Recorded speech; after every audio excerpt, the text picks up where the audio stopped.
C'est une pièce qui a fait scandale à l'époque parce que quand on énumère les faits qui sont dans la pièce, on a une scène de masturbation collective, une scène, un coït entre une fille de 14 ans et un garçon de 14 ans, une scène de sadomasochisme, une scène de masturbation solitaire, quoi d'autre, une scène d'amour entre deux jeunes garçons. Voilà, en gros, et donc cette pièce a fait scandale à l'époque, pas seulement pour ça, mais parce que cette pièce dénonçait le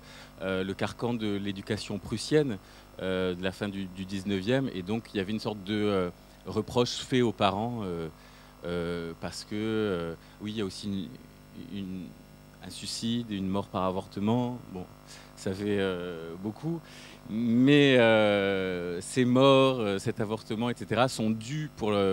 Wedekind aux parents. Et certains, comme Brecht, bien sûr, ont vu chez Wedekind que c'était un grand éducateur et qu'il y avait quelque chose d'extrêmement moral dans la pièce, puisque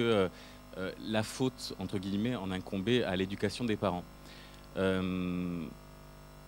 Moi, ce qui m'intéressait dans cette pièce, c'est pas cette dénonciation, justement, qu'on jette la pierre aux parents. Donc il y avait quelque chose d'un peu désuet dans la pièce, qui était justement cette dénonciation morale. Et en abordant ce texte, j'ai voulu dénoyauter le texte de son noyau central, c'est-à-dire tout le rôle joué par les parents, et de laisser des enfants face à eux-mêmes. J'enquête de mon côté, je travaille pas mal dans des lycées, des collèges, et j'ai aussi pas mal interviewé des gens de cet âge, et justement, il y a des choses... je montre ce texte aussi parce que j'ai des choses personnelles à y dire, mais je me suis demandé aussi qu'est-ce qu'une personne de 14-15 ans